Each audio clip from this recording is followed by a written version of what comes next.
Guess welfare's paying well these days, someone sneered from across the diner. Leah froze mid-step, her tray shaking as the words sank in like ice. She knew who it was, a regular, loud and cruel, always eager to put people down. Her stomach twisted, but she swallowed her fear. She was already exhausted, working double shifts while hiding her growing belly. If anyone knew she was pregnant, she'd be out on the street. So she smiled politely, nodded, and kept walking, pretending the insult bounced off her. She wiped tables, poured coffee, and refilled ketchup bottles while keeping her head low. Every movement felt heavier than the last. Her manager, a woman named Carla, didn't look up from her phone. Carla had a habit of blaming Leah for everything. A spilled drink, a missing order, even a customer's bad mood. Leah grit her teeth. Her thoughts drifted to her apartment, a tiny, rent-controlled studio she could barely afford. With bills stacking up and her grandmother relying on her for support, every day was a tightrope walk. She didn't have the luxury of crying in front of anyone. Not now. Not ever. Then, the diner door opened. A man walked in, hoodie drawn low over his face, carrying a large coffee cup and a quiet aura that made him almost invisible. Leah noticed him immediately, though she didn't know why. There was something about the way he watched her, not judgmentally, not meanly, but with quiet curiosity. She shook her head, returning to her work, telling herself it was none of her business. Lunch hour hit like a storm. Orders flew in faster than she could keep track. A cup tipped over, hot coffee spilling near the cash register. Leah bent down to clean it up, her back aching, her legs screaming. The man in the hoodie stepped closer, offering a hand. She pulled back instinctively, embarrassed. Then came Carla's voice, sharp and cruel. "Leah, you're always making mistakes. How are you even keeping this job?" Leah's cheeks burned. She wanted to shout, to explain, but the words caught in her throat. She bent over the mop bucket, trying to hide the tears threatening to spill. The man in the hoodie watched silently, his gaze lingering a moment longer than it should. Leah straightened, took a shaky breath, and whispered under it, "Please, don't kick me out. I'm already pregnant." For a second, the diner seemed to stop, the clatter of dishes, the chatter of customers, even Carla's yelling. And the man in the hoodie simply nodded, as if he understood something no one else could. You might think this is just a normal story about a struggling waitress, but it's so much more. Comment below where you're watching from. I want to see which city is tuning in. And don't forget to hit that like button if you're ready for this roller coaster of emotions. The night air was cold and still as Leah hurried down the cracked sidewalk, clutching her purse to her chest. The streetlights flickered above her, throwing shadows that danced along the road. She could still feel the sting of humiliation from the diner, the way every eye had watched her break down. When she reached her small apartment, the smell of mildew and cheap detergent greeted her. She shut the door behind her, leaning against it as tears finally spilled down her cheeks. She sank to the floor, hugging her belly. "I'm sorry, baby," she whispered. "Mama's trying." Her life hadn't always been this way. Just 9 months earlier, she was engaged to Marcus, a man with a bright smile and big dreams. They had met in college, fallen hard and fast. When she told him she was pregnant, he promised to stand by her. But promises are easy to make when things are good. The day she lost her job at the factory, he started to change. He stopped calling, stopped coming home. One evening, she found her apartment key on the kitchen table and a note beside it that said, "You'll be fine. You're strong." That was the last she heard from him. Since then, life had become a loop of work and worry. She worked mornings at the diner and nights cleaning offices downtown. Her grandmother, Miss Etta, was the only family she had left, an 82-year-old woman with a sweet smile and a fading memory. Leah visited her every Sunday at the nursing home, bringing small gifts, lotion, candy, or a warm blanket. Miss Etta never remembered much, but she always said the same thing when Leah kissed her forehead. "Don't let them take your joy, baby." That night, Leah sat at her tiny table, sorting through unpaid bills. Her paycheck barely covered rent, let alone food. The envelope from the landlord sat at the bottom of the pile. She opened it with trembling hands. Eviction notice, Payment overdue. Vacate within 5 days. Her chest tightened. She pressed her hand against her stomach, feeling her baby move faintly beneath her palm. Not now, she whispered. Please, not now. Her phone buzzed. It was a nursing home nurse. Leah's stomach dropped. Ms. Carter, the nurse said gently, we haven't received last month's payment for Miss Etta's care. If it's not resolved by Friday, we may have to move her to state housing. Leah's voice broke. No, please, she can't be moved. I'll figure something out. Please just give me time. The nurse sighed, sympathetic but firm. I wish I could, sweetheart. I really do. But it's out of my hands. Leah hung up slowly, the room spinning. She pressed her forehead against the table and sobbed until she couldn't breathe. Every part of her body hurt, from exhaustion, from hunger, from life itself. The next morning, she forced herself up, tying her apron tightly over her growing belly. As she walked into the diner, her manager, Doris, was already glaring at her from behind the counter. You're late again, Doris snapped. 5 minutes, Leah. That's 5 too many. I'm sorry, Leah said softly. The bus broke down. I don't care about your excuses, Doris hissed, leaning closer. If you're late one more time, you can kiss this job goodbye. You hear me? Leah swallowed hard, her throat burning. Yes, ma'am. But as she walked to the back, she felt her baby kick, a tiny reminder of why she couldn't give up. She didn't know how she'd survive another week, but she would. Outside the diner window, the same gray-hooded man from last night was sitting in the corner booth, watching her again. The morning rush was brutal. The air smelled of fried bacon, cheap perfume, and too much coffee. Leah's hands trembled as she wiped down tables, her stomach growling quietly. She'd skipped breakfast again, not because she wasn't hungry, but because every dollar mattered now. When the bell above the door jingled, she didn't look up. Sit anywhere you like, she called automatically, her voice tired but polite. The man in the gray hoodie took his usual corner booth, his face half hidden beneath his cap. He had the kind of presence that filled a room without trying. Calm, observant, watchful. Evan Ross sipped his coffee slowly, pretending to scroll through his phone. But he wasn't checking messages. He was watching Leah. Every move she made told a story. The way she smiled even when insulted. The way she touched her back in quiet pain when no one was looking. The way her eyes dimmed when a manager walked by. He had seen plenty of employees across his diner chain, but none like her. He'd gone undercover to see the truth behind complaints, and now he was seeing more than he expected. Leah brought him his order, eggs, toast, and black coffee. Here you go, sir, she said softly. Thanks, he replied. You look tired. You okay? She blinked, caught off guard. No one at this place ever asked that. Just long hours, she said, forcing a small smile. I'll be fine. Evan nodded, pretending not to know her life story already. He'd read the employee files, seen her record, 2 warnings for tardiness, glowing reviews from customers, and 1 note from the manager. Attitude issues. Doesn't know her place. He clenched his jaw at that. As the hours passed, the diner grew louder. Orders piled up, dishes clattered, and Leah barely had a second to breathe. Her vision blurred once or twice, but she kept pushing. When Doris snapped her fingers and shouted, "Move faster, Leah!" she bit her tongue and smiled anyway. Then, as she reached for a tray of hot coffee, her legs gave out. The tray slipped from her hands, cups shattering across the floor. The room gasped. Leah swayed once, then collapsed. Evan was on his feet in seconds, catching her before she hit the ground. Her body was limp, skin pale, breath shallow.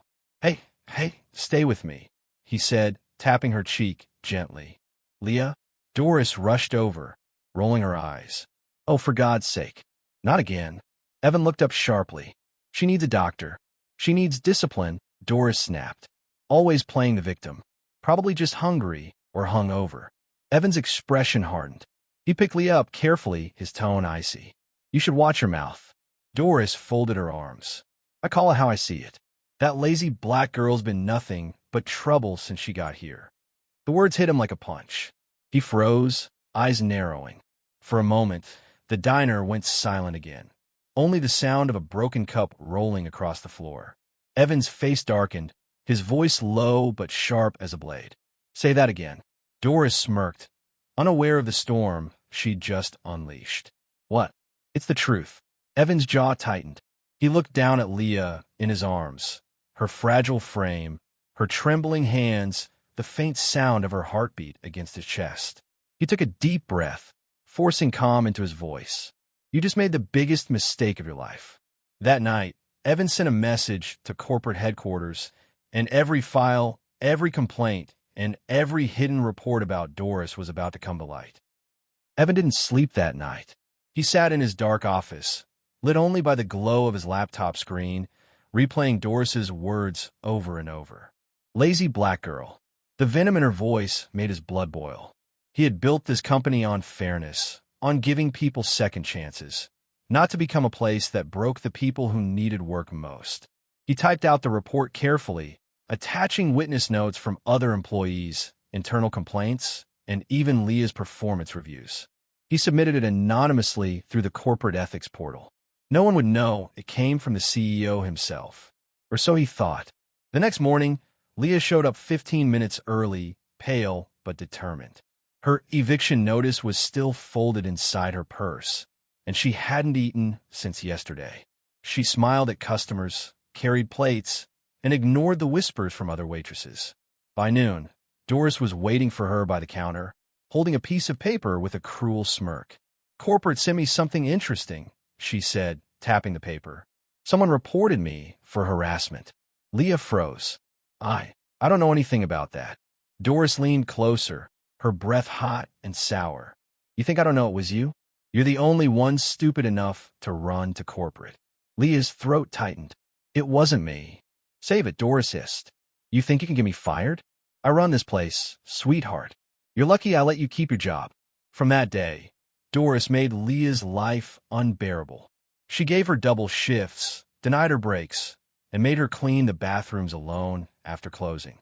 The other waitresses followed her lead, whispering, laughing, watching Leah struggle. And still Leah stayed, because she had nowhere else to go. After losing her apartment, she started sleeping in the diner's storage room, tucked behind boxes of napkins and soda syrup, hidden from the cameras.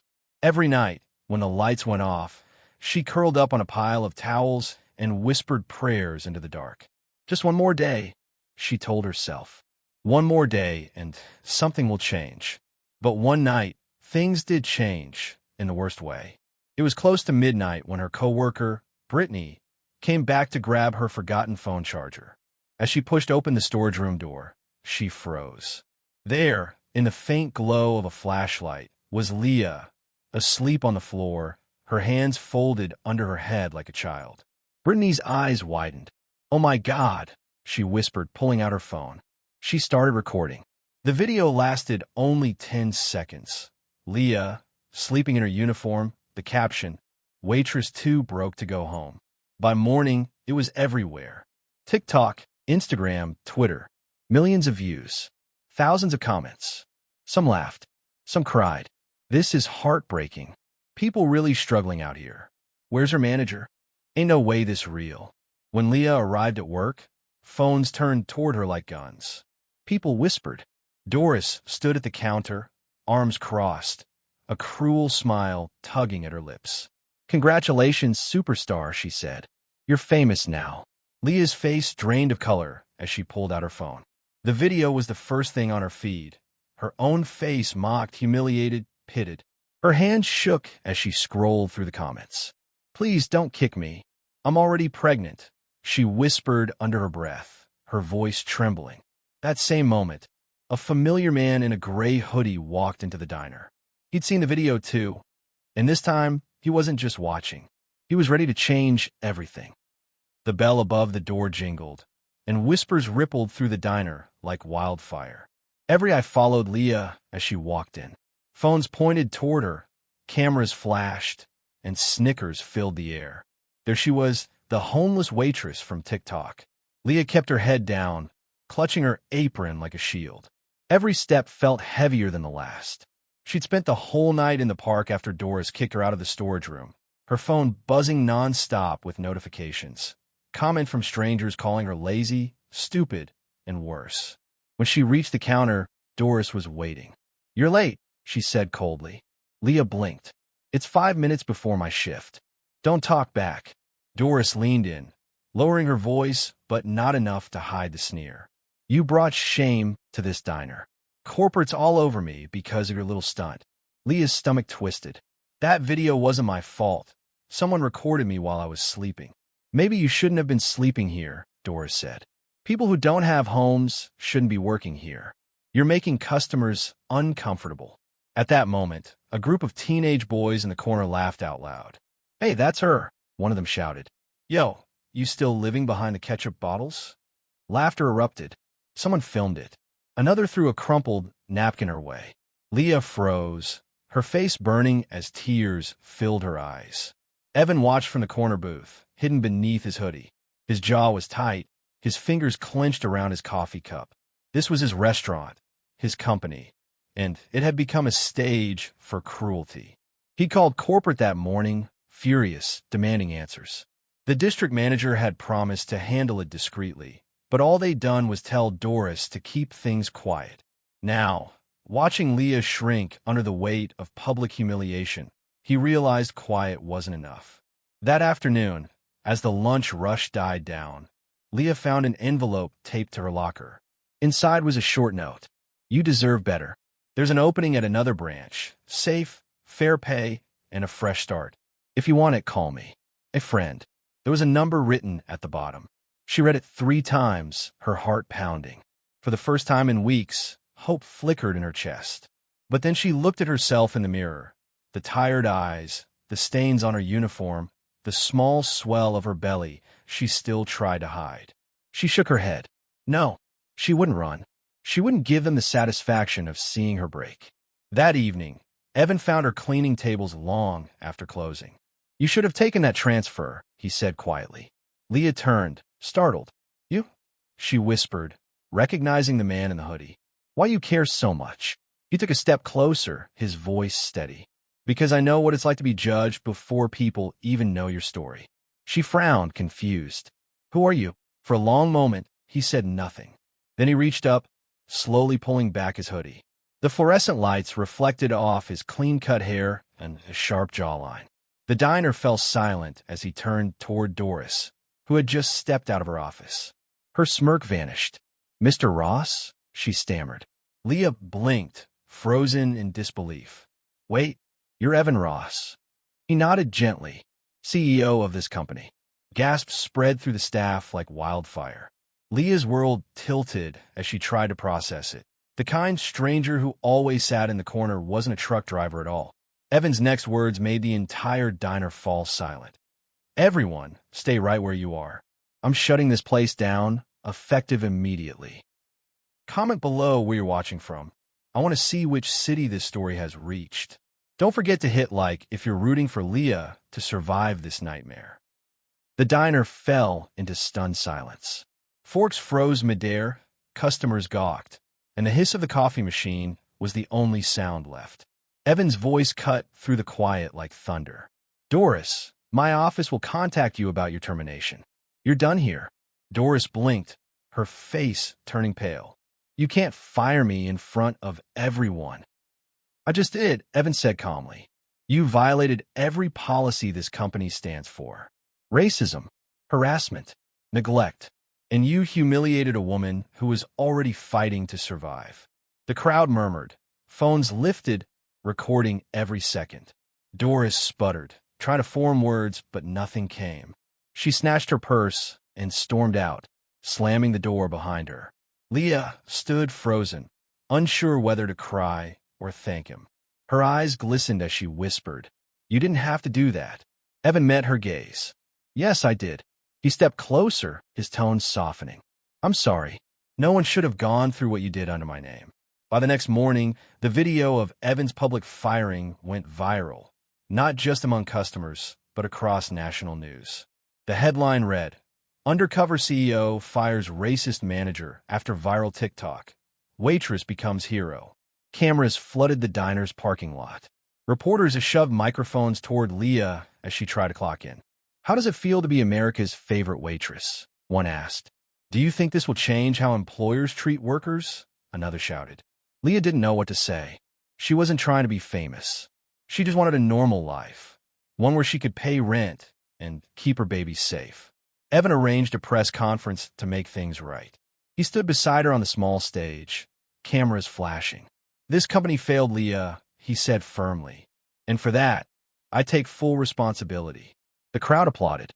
Leah forced a smile, but inside, her stomach churned. She wasn't used to lights and microphones. Every sound felt too loud, every eye too sharp. Afterward, a major morning show invited her for an exclusive interview. "Tell your story," the producer said. "People need to hear it from you." Leah hesitated, but Evan encouraged her. "This could change things for others," he said. So she agreed. On the day of the interview, she sat beneath the blinding studio lights, hands folded tightly in her lap. The host, a well-dressed woman with too perfect hair, smiled sweetly.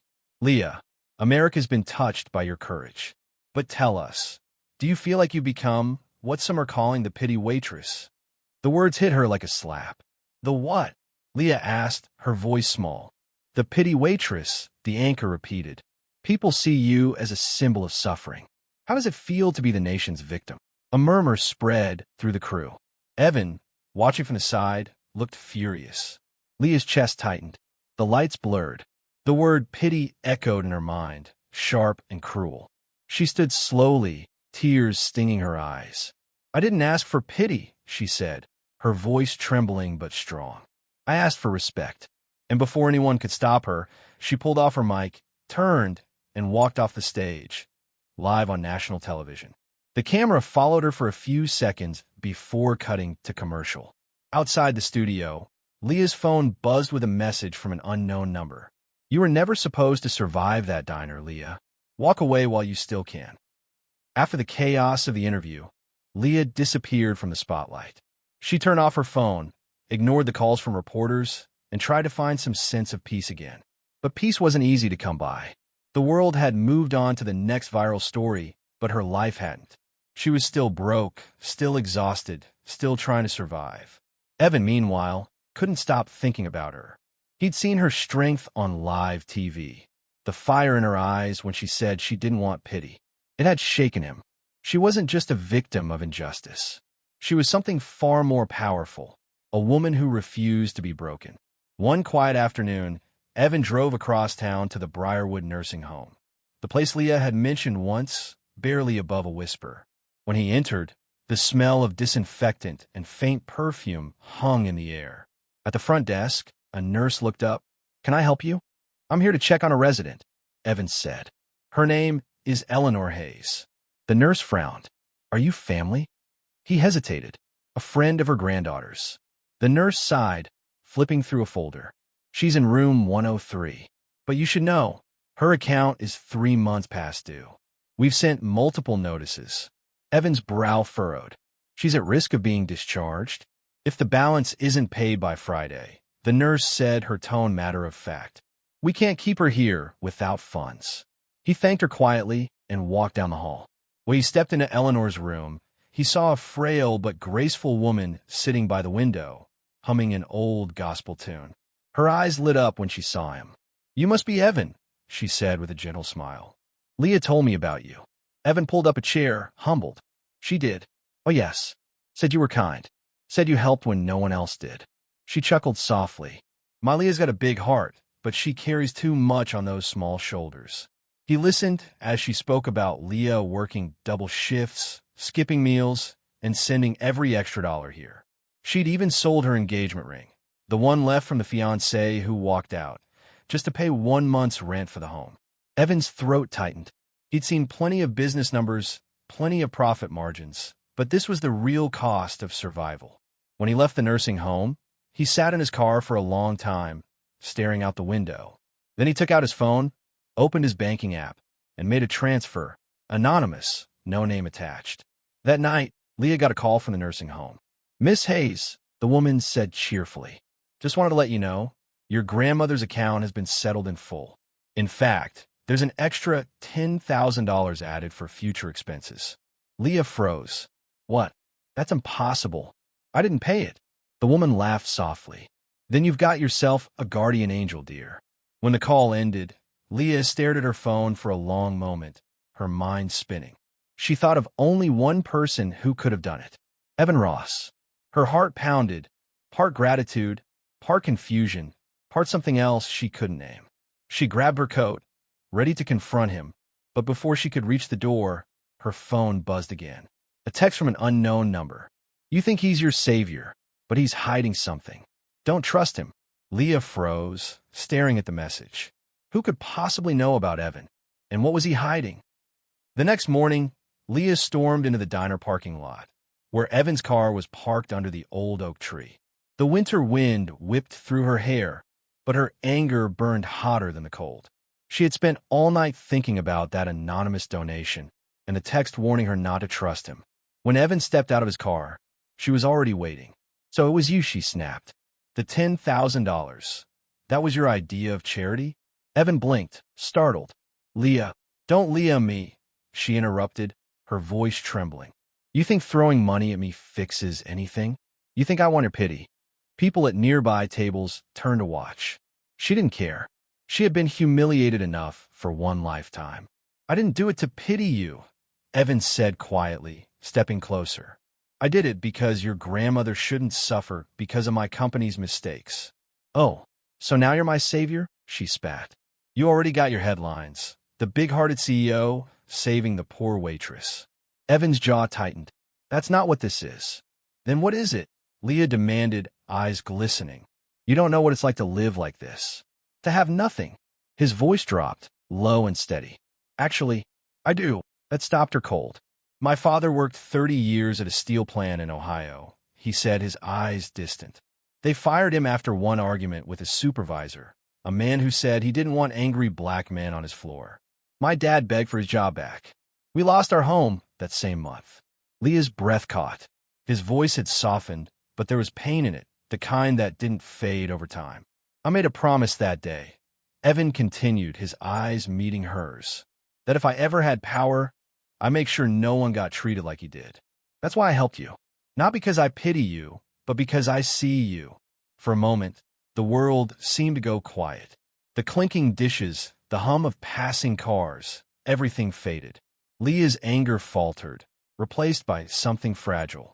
But before she could respond, a camera flash blinded her. Then another. A swarm of paparazzi rushed forward, shouting questions.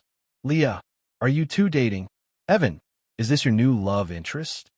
The waitress and the CEO, what's really going on? Leah froze as a reporter shoved a mic toward her. Is it true you're living together? What? No, she shouted, stepping back. Evan shielded her, trying to push through the crowd, but the headlines were already forming. CEO caught in heated argument with viral waitress. Secret romance.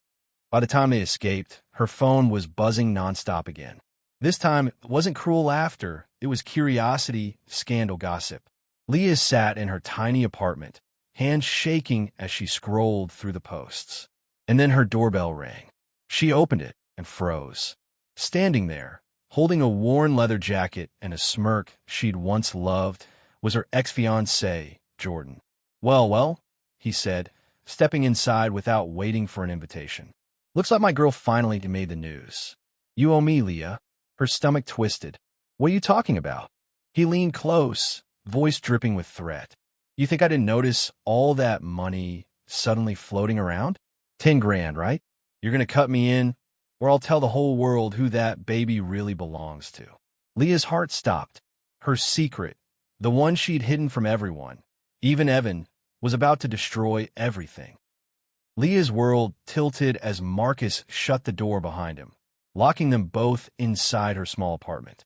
He hadn't changed much. Same slick grin, same sharp eyes that once made her believe he loved her. But now there was nothing tender in his gaze. Only greed. Marcus, what are you doing here? She asked, voice trembling. Relax, he said, throwing his jacket on the couch. Just came to talk. You're famous now, and I figure it's time you shared some of that good fortune. I don't have any money, she snapped. You know that. He grinned. Oh, I think you do. Or your new sugar daddy does. What's his name again? Evan Ross, the billionaire CEO. Leah's stomach clenched. He's not. It's not like that. Sure, Marcus said mockingly. He reached into his pocket and pulled out a folded piece of paper. It was an ultrasound photo, her ultrasound photo. I found this when I went through your old things. The tabloids would love to know that America's favorite waitress is carrying her rich boss's baby. Leah's heart stopped. That's not true, Marcus. You know this is your child. He shrugged. Truth doesn't pay bills. Headlines do. She backed away, voice shaking. Please don't do this. I'll find a way to pay you back, but don't drag the baby into this. Marcus's smirk widened. $10,000, or this photo hits the news by morning. Before Leah could respond, there was a sharp knock at the door. Marcus froze. Leah swallowed hard, praying it wasn't a neighbor, or worse, the press. She opened it slowly and gasped. Evan stood there, his face shadowed with worry. Leah, are you okay? You weren't answering my calls. The two men locked eyes, tension thick enough to choke on. Marcus smirked. The boss himself. What perfect timing. Evan's jaw tightened. Who are you? I'm the man she forgot to mention, Marcus said, holding up the ultrasound. Or maybe the father of your employee's baby. Hard to tell these days, huh? Leah's eyes filled with tears. Marcus, stop. But Marcus stepped closer, taunting. You think you can buy her? You think she wants you? She's been using you for attention. Just another sob story to climb her way up. Something inside Evan snapped. Before Leah could move, Evan's fist connected squarely with Marcus's jaw. The sound echoed through the room. A sickening crack followed by stunned silence. Marcus stumbled backward, crashing into the table. Leah gasped. Evan, no. Marcus clutched his jaw, groaning. Then, with a twisted smile, he pulled out his phone. Big mistake, hero. He started recording, blood trickling from his lip. This'll look great on the internet. Billionaire CEO assaults poor ex-boyfriend. I'll see you in court. And he did. The next morning, headlines exploded again. CEO Evan Ross accused of assault. Viral waitress at center of scandal. Leah barely left her apartment as reporters camped outside. She blamed herself for everything. For Marcus, for the chaos. For Evan's name being dragged through the mud. That night, there was another knock at the door. But this time it wasn't Marcus. Evan opened his own front door to find two police officers standing there, badges glinting in the porch light. Mr. Ross, one said firmly, you're under investigation for assault and battery. We need you to come with us. Evan glanced at Leah's name flashing on his phone, calling, terrified, as the officers led him away in handcuffs. The sound of the news filled Leah's small apartment like static, loud, cold, and heartless. Every channel carried the same story. CEO Evan Ross arrested for assault. Waitress allegedly at center of scandal. They showed clips of her, too. Footage from the diner. From the interview she'd walked out of. Even from the viral video where she'd been caught sleeping in the storage room. Each image painted her as something she wasn't. A manipulative woman who had used a powerful man for fame. She's nothing but a homewrecker, one anchor sneered. First pity, now profit. The so-called pregnant waitress has America fooled. Leah muted the TV and sank to her knees, pressing her trembling hands against her stomach. No. Her phone buzzed nonstop. Calls from blocked numbers, texts from strangers telling her she ruined a good man, and from brands and charity organizations that once wanted to partner with her. Now they were cutting ties. One email stood out. Due to recent controversies, we are retracting your job offer. We wish you the best. Her only source of hope, gone in seconds. Leah buried her face in her hands and sobbed. It wasn't supposed to be like this. She had finally begun to believe things could get better. Now, everything was crashing down again. The next morning, she dragged herself to the police station. The world outside felt colder. People whispered when they recognized her. Cameras followed her up the steps. Miss Carter, did you seduce the CEO? Was the pregnancy part of your plan? Their voices sliced through her like knives. When she finally reached the counter, her voice was small. I'm here to see Evan Ross. Please, I just want to talk to him. The officer gave her a look of sympathy mixed with exhaustion. He's still being processed, ma'am. You'll have to wait. Leah sat down on a hard plastic chair. Hours passed. She could feel the baby kicking, restless, almost as if it sensed her pain. She whispered, "It's okay, little one. Mommy's right here." But her reassurance didn't last long. By late afternoon, her chest grew tight. The room began to spin. The air thinned, her vision blurred. She tried to stand, but her knees buckled. "Miss? Ma'am?" A voice called. Then everything went dark. When Leah woke, she was surrounded by white walls and the sharp scent of antiseptic. A nurse stood by her side, holding her wrist gently. "You're in the hospital," she said softly. "You collapsed from exhaustion and stress." Leah blinked, panic rising. "My baby? Is my baby okay?" The nurse hesitated. "The doctors are doing everything they can. You went into early labor. We're trying to stop it, but..." Tears filled Leah's eyes. She gripped the nurse's hand. Please don't let me lose my baby." Outside her room, cameras were already gathering. The tabloids had found her again. As Leah screamed in pain, the doctor entered, his face pale. "Miss Carter," he said gravely, "we're losing the baby's heartbeat. Comment your thoughts and share this story with someone who loves emotional, real-life drama. And hit subscribe so you don't miss the next twist." Leah woke to the soft beeping of machines and the faint cry of a baby nearby. Her body felt heavy, her throat dry, but that tiny sound, fragile and beautiful, cut through everything like sunlight through clouds. "She made it," a nurse whispered with a gentle smile. "Your baby girl's a fighter." Leah turned her head, eyes glassy and trembling. There, inside a small incubator, was her daughter, impossibly small, her skin glowing pink under the soft blue light. Tubes and wires surrounded her, but she was breathing. Alive. Leah's heart clenched. "Grace," she whispered, the word barely escaping her lips. "I'll name her Grace." The nurse nodded. "That's perfect, because it's a miracle she's here." Hours later, the hospital was quiet. The chaos outside, the reporters, the flashing cameras, had been pushed away by security. Inside, Leah lay half awake, watching Grace through the glass. She didn't notice the man standing in the doorway until he spoke. "Hey," Evans said softly, stepping into the dim room. His eyes looked tired, the kind of tired that came from sleepless nights and broken trust. Leah's breath caught. "Evan, how did you get out?" "I made bail," he said. "Didn't feel right being free while you were in here." He moved closer, his gaze falling on Grace. His voice cracked. "She's beautiful." Leah's walls almost fell right there.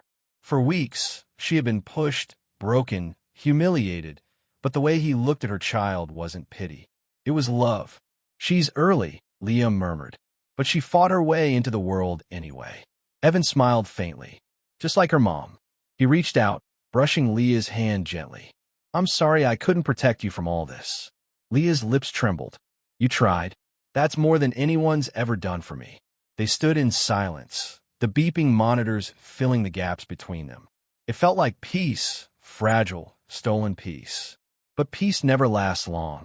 Outside, a nurse walking by recognized him. Her eyes widened. "Wait, are you?" Before Evan could respond, someone snapped a photo. Then another. Within minutes, the news broke again. Scandal deepens. Disgraced CEO spotted leaving Waitress's hospital room at midnight. The internet caught fire. Comment sections exploded with new rumors, some saying Grace was a child, others claiming he paid to keep Leah quiet. By morning, the story had gone viral. Again, Leah woke to the sound of her phone buzzing endlessly. "Oh God," she whispered, scrolling through the headlines. "Evan, you shouldn't have come," she said through tears. "They'll destroy you." He shook his head. "They already did." A few hours later, Evan's assistant called with devastating news. His voice shook on the other end of the line. "Sir, the board just voted. They're removing you as CEO, effective immediately." Evan closed his eyes, gripping the phone. "They didn't even wait for the trial?" "No, sir. They said the company's image can't survive another scandal." Leah heard everything. The guilt hit her like a storm. "Evan, I'm so sorry. You lost everything because of me." He looked at her, tired but calm. "No, Leah, I lost everything for you. There's a difference." As he turned to leave the room, a news alert flashed on Leah's screen. a live video of shareholders celebrating Evan's downfall. The caption read, "Ross Dynasty falls, but who will rise from the ashes?" The days that followed felt like exile. Evan disappeared from the public eye, and Leah became a symbol no one asked to be. The face of controversy, the villain in someone else's story. Every morning, she scrolled through hundreds of messages she wished she'd never seen. "You ruined a good man's life. He lost everything because of you. Stay in your lane, girl. You're the downfall of a white man." Each word hit harder than the last. She stopped opening them after a while, but the notifications never stopped coming. Even when she turned her phone face down, the buzzing was like a ghost, always there, whispering that she didn't belong anywhere. Grace was her only light. Every time Leah held her tiny hand, she found a reason to keep breathing. The baby was still in the neonatal unit, fighting each day with quiet strength. Leah sang to her at night, old songs her grandmother used to hum when she was little. "Sleep, little one," she'd whisper through tears. "The world can wait." But life, as always, didn't wait for long. One cold morning, Leah visited the nursing home with a small bouquet of daisies. She hadn't been there in days. Between hospital bills, reporters, and Grace's condition, she barely had time to sleep. When she reached her grandmother's room, the air felt still. Too still. The nurse met her at the door, her eyes soft and sorrowful. "Leah," she said gently, her voice breaking. "I'm so sorry. She passed away in her sleep last night." Leah froze. The world blurred around her. She walked to the bedside, trembling. Her grandmother lay there peacefully, her hands folded, her face calm, like she had simply drifted into another dream. "No," Leah whispered, shaking her head. "You were supposed to meet Grace. You promised." She sat beside her, clutching the old woman's hand. It was cold now, but Leah held on anyway, tears falling freely. For a long time, she didn't speak. She just sat in silence, remembering the woman who had raised her when no one else would, who taught her to fight, to love, to forgive. When a nurse finally handed her a small envelope, she stared at it blankly. "She asked us to give you this," the nurse said softly. "Said it was important." Leah nodded, too numb to reply. That night, after tucking Grace in at the hospital, Leah sat by the window of her small apartment, the letter resting on her lap. Outside, the city lights blurred through her tears. She finally opened it. Inside was her grandmother's careful handwriting, shaky but full of love. "My sweet Leah, if you're reading this, it means I've gone home. Don't cry for me. I've lived my life. It's your turn now. I left you a small piece of land out in Mill Creek, our old family lot. It's not much, but it's yours. Maybe one day you'll build something there, something kind." Leah pressed the letter to her chest and wept. The paper soaked in her tears, the words blurring but the message burning clear. Her grandmother still believed in her, even when the world didn't. As she folded the letter back into the envelope, a faint knock echoed at her door. When she opened it, a man in a dark suit handed her another document. This one stamped official property deed, Mill Creek, Georgia. It was real. Her grandmother had left her land. But she didn't notice the fine print at the bottom. The land had unpaid taxes and a mysterious buyer interested in seizing it. The first time Leah drove down the dusty road to Mill Creek, Georgia, it felt like the world was breathing again. The air smelled of pine and rain-soaked soil, and the land, though small and overgrown, held the weight of her grandmother's memory. She stood there, the letter still folded in her pocket, whispering, "We're home, Grandma." It wasn't much. A few acres of land, a crumbling fence, and an old oak tree standing tall in the center. But to Leah, it was hope. She spent the next few weeks selling her old things, taking odd jobs online, and saving every dollar she could. Grace was getting stronger each day, and Leah felt her own strength returning too. One evening, as the sun dipped behind the trees, she looked at her daughter, sleeping in her arms, and made a promise. "I'll build something that feeds people, not just their stomachs, but their hearts." That's how Grace's table was born. The old land soon transformed. Leah painted a second-hand food truck sky blue, adding sunflowers and her grandmother's favorite quote on the side. "Kindness is food for the soul." She served warm meals, cornbread, fried chicken, sweet tea, and homemade pies. Some days, she barely made enough to cover gas. Other days, she gave meals away for free to single mothers who came with hungry kids. Word spread fast. The locals began to love her, not just for the food, but for the warmth in her smile. Churches started donating supplies. Even old farmers offered to help rebuild the fence around the lot. It was the first time in years Leah felt seen for who she was. Not a scandal, not a victim, just Leah Carter, the woman who never stopped giving. But goodness never walks unchallenged. One night, Leah closed up shop late.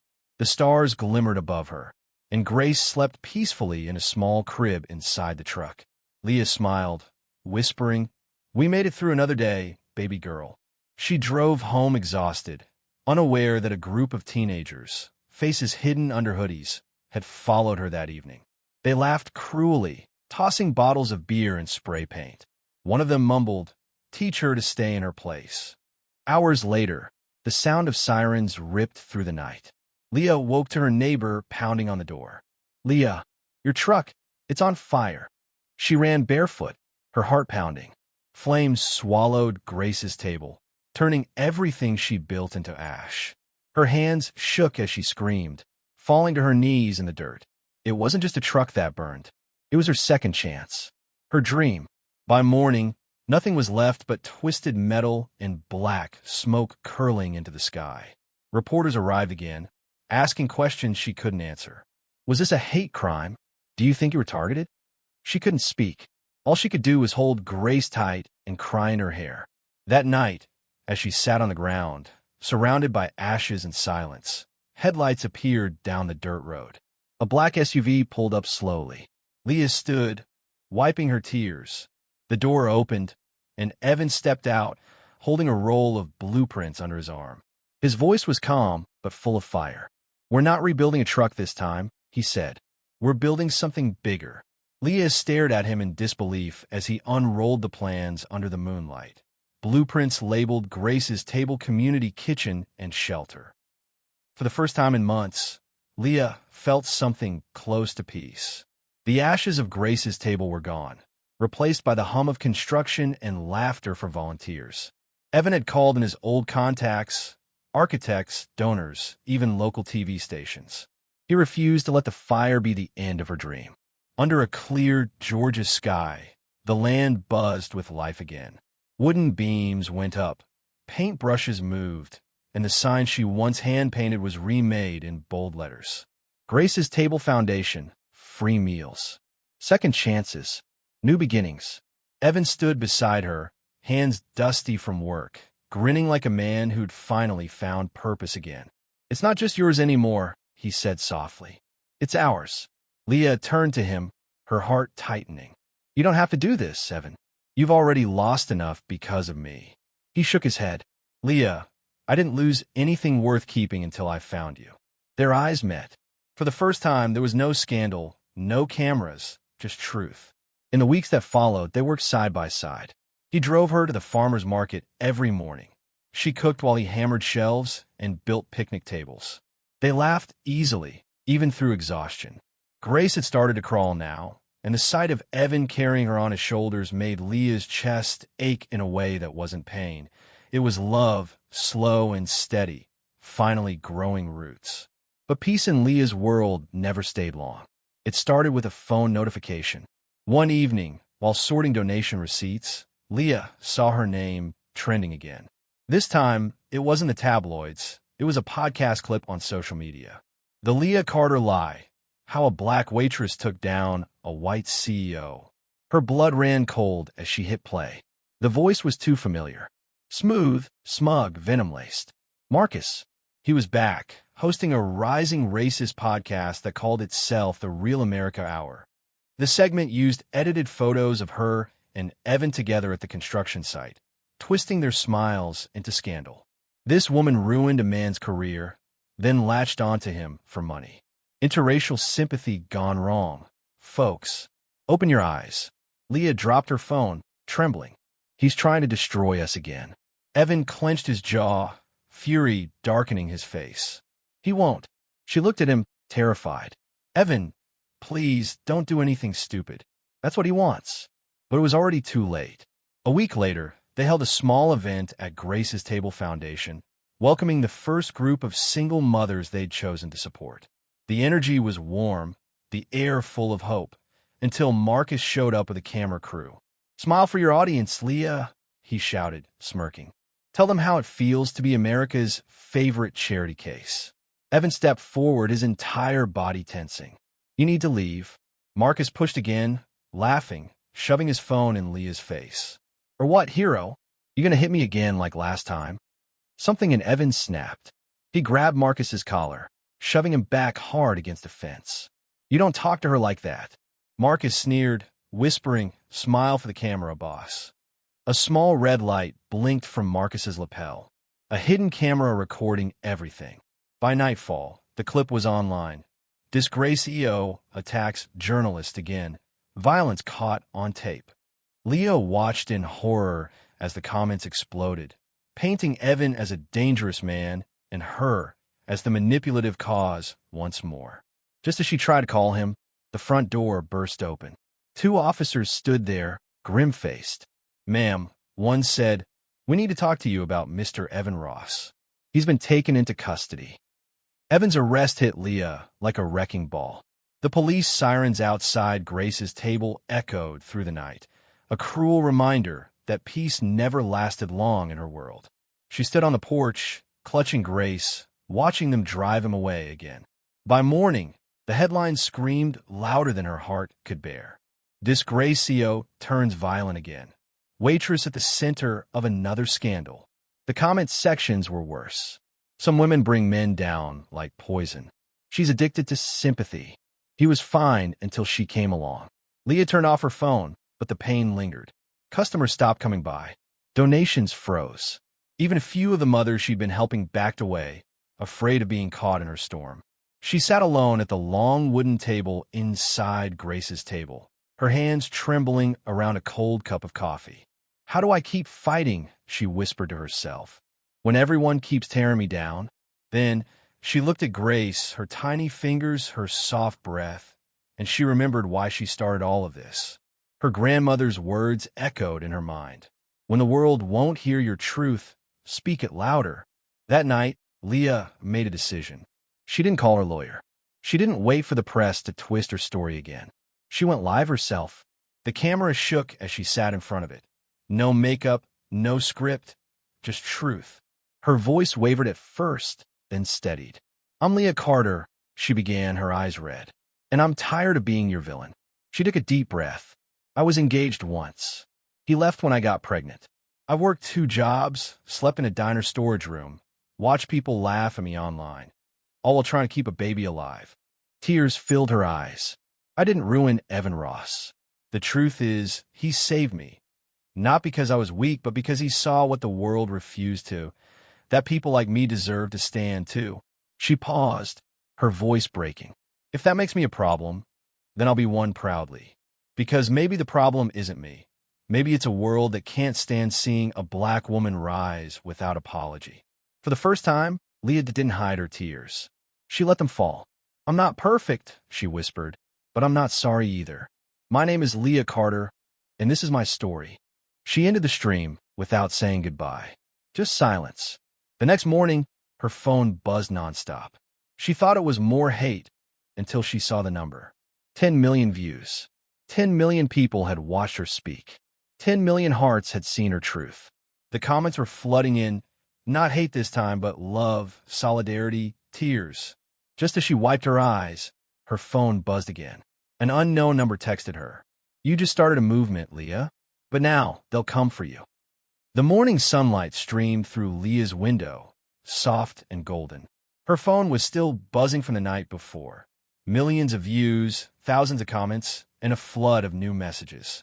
But this time, they weren't filled with hate. They were full of hope. "Leah, your story changed me. You made me believe in kindness again. Thank you for being brave enough to speak." Her video had shaken something in people. Talk shows replayed it, teachers discussed it in classrooms, and news anchors quoted her words about strength and survival. For once, the world saw her not as a scandal, but as a voice. And somewhere across the city, justice started to turn. The diner chains board, the same group that had voted Evan out, held an emergency meeting after public outrage. Viewers demanded accountability. Customers boycotted. Within hours, the headlines shifted once more. Evan Ross officially reinstated as CEO. Company apologizes for racial injustice. When Evan was released, the first thing he did was drive to Grace's table. Leah was out front planting new flowers with a few volunteers when she saw him. She froze, then smiled faintly. "You're back." He nodded, eyes soft. "Only because you gave me the strength to fight." Leah stood, wiping her hands. "The world's finally listening. For now," Evan said gently, "but you made them see the truth." He handed her a check, a donation from the company's new diversity fund. They want to help rebuild what hate tried to burn. Tears welled in her eyes. Grace's table would finally grow again, not as a symbol of pity, but of perseverance. But light always draws shadows. 2 nights later, Leah awoke to the sound of shouting outside. She rushed to the window, and her heart stopped. A group of masked men surrounded her property, waving banners with hateful slogans. "Go back where you came from," one yelled. They threw bottles, paint, rocks, anything they could grab. Then, one of them lit a match. The wooden sign that read Grace's Table Foundation went up in flames, the fire licking high into the night sky. Leah ran outside barefoot, screaming for them to stop. But the men vanished into the darkness, leaving only smoke, hate, and destruction behind. Neighbors came out, calling 911, but Leah barely heard them. She stood there, the heat of the flames warming her face, her baby crying in the distance. All the years of fear, humiliation, and loss surged through her veins. And for the first time, she didn't feel small. She didn't feel broken. She lifted her chin, staring straight into the fire, voice trembling but fierce. "No more running," she whispered. Then louder, "Do you hear me? No more running." Her voice echoed through the night, stronger than the flames. As the firefighters arrived and doused the blaze, Evan ran toward her. Leah turned slowly, her eyes burning with tears and resolve. "We rebuild again," she said, "but this time we fight back." The morning after the fire, Leah stood among the ashes of Grace's table. The air still smelled of smoke, but the dawn brought something different: peace. The police had worked through the night, reviewing camera footage, gathering evidence, and questioning witnesses. By noon, her phone buzzed. Detective Rhodes, the same officer who once arrested Evan, stood before her now with a solemn look. "We got them," he said simply. Leah blinked. "Who?" "Marcus King and 3 members of his podcast crew. They're in custody, charged with arson, harassment, and hate crimes." Her knees almost gave out. The world went blurry for a moment. Marcus, the man who once promised her forever, now behind bars for trying to destroy her life. Evan placed a steadying hand on her shoulder. "It's over, Leah. You're safe now." But she shook her head slowly, tears streaming. "No, Evan, it's not over. It's finally just beginning." For the first time in months, Leah allowed herself to breathe. No cameras, no protests, no gossip columns twisting her name. Just silence, and the sound of justice catching up to cruelty. Days later, she stood before a small crowd at the rebuilt Grace's Table Foundation. The char would have been replaced with white-painted beams and new glass windows. Children played near the garden. Volunteers cooked meals again. Grace's Table isn't about food anymore, Leah told the crowd softly. It's about hope. It's about showing the world that hate can burn buildings, but it can't burn people. The audience clapped, some crying, some smiling. Evan watched from the back, his hands clasped, eyes full of quiet admiration. After the event, he pulled her aside, walking her toward the old oak tree near the garden, the same one where she used to sit with her grandmother. The autumn leaves rustled overhead. He turned her, took a deep breath, and knelt down. Leah froze, her heart thundering. "Leah Morgan," Evan said, voice steady, eyes glistening. "You fought harder than anyone I've ever known. You've taught me what love looks like when it's brave. I don't have the right words, but I have one question." He pulled out a simple velvet box. Inside was a ring, delicate and gold, with a small diamond that caught the sunlight like a tear. "Will you marry me?" Leah's hand flew to her mouth. The world seemed to stop, the laughter of children, the hum of the wind, even her own heartbeat. She nodded slowly, tears spilling down her cheeks. "Yes, Evan. 1,000 times yes." He stood, wrapping her in his arms as the volunteers cheered in the distance. But then, Leah's smile faltered. Her body swayed slightly. "Leah." Evan's voice broke. She tried to speak, but her lips moved without sound. The color drained from her face. Then, in an instant, she collapsed in his arms. Evan screamed her name as the ring slipped from her trembling hand and hit the ground. The faint sound of sirens began to rise in the distance. Leah woke to the sterile white of the hospital room, her body aching in ways she hadn't felt before. Her chest felt tight, her breath short, and each movement sent sharp jolts of pain through her torso. Grace slept quietly in a bassinet beside her, her tiny chest rising and falling with perfect rhythm, oblivious to the storm around her mother. Evan sat in the chair next to her bed, holding her hand as though letting go was impossible. His eyes were red-rimmed, but he refused to leave her side, even when the nurses offered him a chair elsewhere. "You scared me," he whispered, brushing a damp strand of hair from her forehead. "Don't do that again. Don't scare me like that." Leah tried to smile, but the effort made her dizzy. She felt the tears well up, hot and helpless. "I didn't mean, I just—" A nurse entered, her expression serious. "Leah, the test results came back.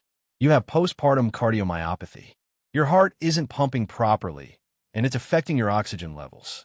We need to monitor you closely, and there's a possibility of surgery." Evan's jaw clenched. "Surgery? Is she going to—" "Yes," the nurse said gently. "It's high risk but necessary. She can recover fully if she fights through it."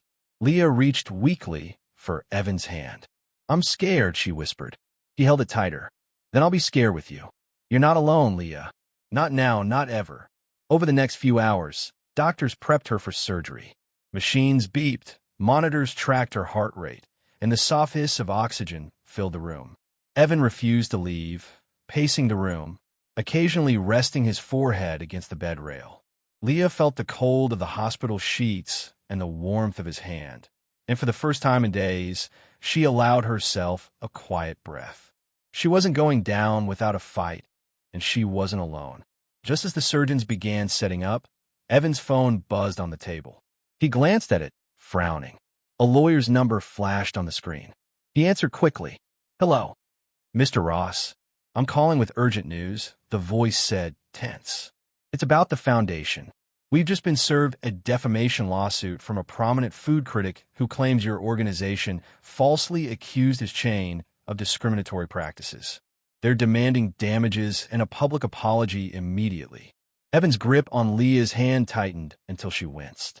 "Now," he whispered, eyes darting between the phone and her pale face. "Yes," the lawyer said. "They're moving fast. If you don't respond, it could jeopardize the foundation entirely." Evan's jaw tightened. He glanced at Leah, her breathing shallow, her small hand in his. His mind raced. Not now. Not when she's fighting for her life. He pressed the phone to his chest and closed his eyes, swallowing hard. "We'll deal with this," he muttered to no one but himself. "But first, you survive. That's all that matters." The surgical team called his name. Evan leaned down, pressing a forehead kiss to Leah's temple. "I'm not losing you, Leah Carter. Not now, not ever." As they wheeled her away, the phone buzzed again, a notification flashing across the screen. Foundation defamation lawsuit. $2 million claim filed. The courthouse smelled of polished wood and tension. Leah held Grace in her arms, wrapped in a soft blanket, while Evan's hand rested firmly on her shoulder. Months of chaos, heartbreak, and survival had led to this moment. The final trial that could define not just their future, but the future of Grace's Table Foundation. The courtroom was packed. Reporters flashed cameras, journalists whispered, and the opposing lawyer glared with barely concealed frustration. Leah's voice shook at first as she addressed the court. Your Honor, this foundation was built on love and hope, not lies, not revenge. We've only ever tried to help people who had nowhere else to turn. Evan followed, steady and unwavering. I've seen Leah fight for the truth, for kindness, and for people who couldn't speak for themselves. The claims against us are false, and they ignore everything this foundation has done for the community. The judge leaned back in his chair, his expression stern but fair. After a tense pause, he spoke. I have reviewed all evidence, and it is clear these charges are baseless. The court dismisses all claims. Furthermore, I commend the defendants for their courage, resilience, and the service they have provided to the community. The room erupted in whispers and camera clicks. Relief washed over Leah in waves, her knees nearly buckling as she clutched Grace closer. Evan squeezed her shoulder gently. Outside the courthouse, the air was filled with cheers and applause. Leah and Evan stepped into the sunlight, blinking against the glare. And then they saw them, the same diner employees from Chapter 1, their faces solemn and nervous. One of them stepped forward, voice quivering. Leah, Evan, I'm sorry. We judged her wrong. We treated her like she was nothing. We were wrong. Another added, tears in her eyes. We wanted to hurt you, Leah, and we're ashamed. Please forgive us. Leah's heart ached, but she nodded slowly. Thank you. That means more than you know. Evan wrapped an arm around Leah, both of them standing taller than ever. The city felt alive, the sun warm on their faces. Then Evan dropped to one knee, pulling a small velvet box from his pocket. Leah's breath caught as her hands flew to her mouth. Leah Carter, he said, voice steady, full of emotion, through every fire, every heartbreak, and every lie. You've been the bravest person I've ever known. Will you marry me? Leah's tears spilled freely as she whispered, yes. But before she could fully rise, a sudden gust of wind caught the box from Evan's hand, and it tumbled across the courthouse steps, landing in a way that revealed a hidden engraving she hadn't noticed before. Forever starts here. The rebuilt Grace's table glowed under the golden afternoon sun. The foundation had grown beyond a food truck. It was now a shelter, a kitchen, a safe haven for single mothers. Children laughed in the garden while volunteers prepared warm meals. Flowers bloomed where ashes once lay. Leah stood in a simple white dress, Grace in her arms, and watched as Evan waited beneath the oak tree. The same oak where months ago they had dreamed of a future that felt impossible. The moment felt sacred, almost unreal after everything they had endured. Are you ready? Evan asked, his voice steady but soft, full of emotion. Leah smiled, her heart swelling. Always. They exchanged vows in front of the mothers, children, and volunteers who had become their chosen family. Tears ran freely. Laughter mingled with sobs, and the air was thick with love and triumph. The sound of Grace's tiny giggle seemed to bless the day. After the ceremony, as guests mingled, Leah opened a letter left by Evan. She unfolded it carefully and gasped.